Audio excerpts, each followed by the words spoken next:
Naniniwala ka ba na marami ang nagpaparamdam pagsapit ng 3 a.m. or alas 3 ng madaling araw? Minsan, nagsisimula siya 2 a.m. pero kadalasan 3 a.m. doon na talaga yung medyo malakas ang presensya ng mga elemento. Ito naman yung aking story time nung nag-duty ako sa mga ospital. So, handa ka na bang makinig? Gamit muna tayo ng Sensi Bright para sa face ko kasi 36 hours post fractional laser yung face ko kasi. So, ito yung kwento. Nung first exposure ko sa ospital, sa smaller ospital, nagtataka ako kasi tuwing 2 a.m. Parang may naririnig ako na boses ng bata. Minsan, mga naglalaro o kaya minsan umiiyak. Then, nung may kasabay ako na ka-duty nung 11-7 shift ko, tinatanong ko sa kanya, meron ba tayong PGN na patient o kaya OB? So, tinignan ko naman sa chart kasi wala. Sabi niya, akala ko nga rin meron pero nasanay na ako. So, ako naman, nagulat ako sa reply niyang ganun. Bakit nasanay ka na? Malalaman mo rin kapag maririnig mo ulit. So, after siguro mga magto 2:30 a.m. na yon, kakabigay ko ulit ng mga gamot. May narinig ako na naglalaro na bata. So ako naman, parang wala lang. So, napuzzle talaga ako sa sinabi ng kasama ko. And then, siguro after 30 minutes, nung nasa station na kami, and china-chart ko na, tapos nagsisignature na kami, kinakross-sign na namin yung mga binigay naming medication, may mga umiiyak. So, ba't may umiiyak? Wala namang bata na nakita ko nung nagbigay ako ng meds. Sabi ng kasama ko, well, masasanay ka rin talaga, sabi niya. Tapos, nung the other day, nung magka-duty ulit kami ng 73 shift, doon niya sinabi sa akin na, syempre, nasa ospital tayo, maraming pumanaw, so definitely, mukhang baka sila yung mga espiritu na hindi pa pumupunta sa mga purgatorio na kailangan nating i-pray. So, doon ko na-realize na, okay. Medyo kinilabutan ako, pero ganun talaga kapag nasa ospital ka. Tapos, nung na-assign ako sa COVID ward, and then duty namin, 11-7 shift, may kasama ako na pumasok mismo doon sa loob ng ward na naka-PPE. And then, habang nagbibigay kami ng gamot, tsaka nagpapalit ng IV, nagbibigay ng nebulization.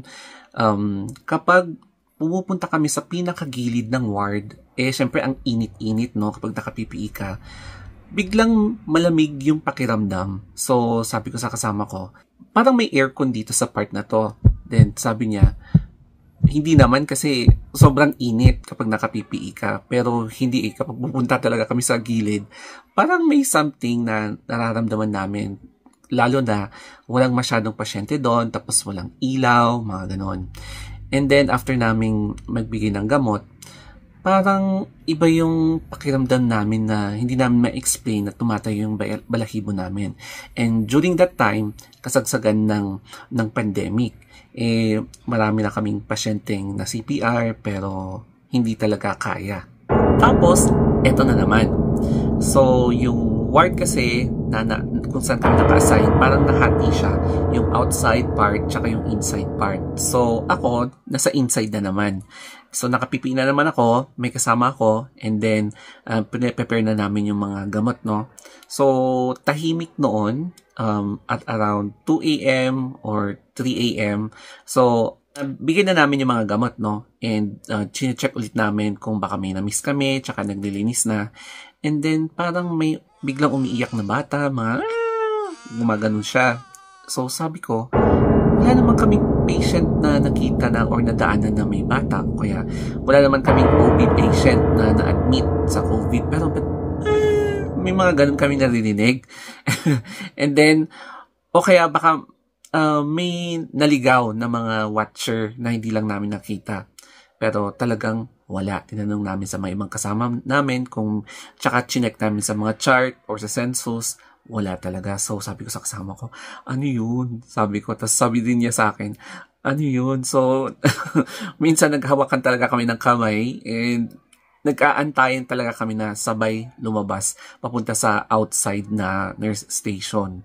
During that time kasi, nasa max or nasa peak ng pandemic. Kaya every shift nagkakaroon kami ng natutsugi. Isa, average 2 per shift, or kung worst talaga 3. And ilang beses na ako na-experience na 3 ang CPR namin, nag-code, and ganun talaga. So, marami talagang mga, alam mo yun, naiwan na kaluluwa. So, hindi ko alam kung maniniwala kayo, pero syempre, kami na naka-experience mismo first hand, hindi mo talaga may iwasan na merong mga ilan sa amin na nakakaramdam ng mga elemento. Kaya, before and after shift, nagsa-sign of the cross ako or nagpe-pray ako ng konti before ako mag-duty and after. Especially kapag nakakaroon kami ng 3 codes, nakakapagod yon. So, kahit na, for example, 3:11 yung shift, tapos nakailang CPR kami. So, hindi ako agad nakakatulog. Siguro mga 1 a.m., mga ganon, and ramdam ko talaga yung fatigue after duty.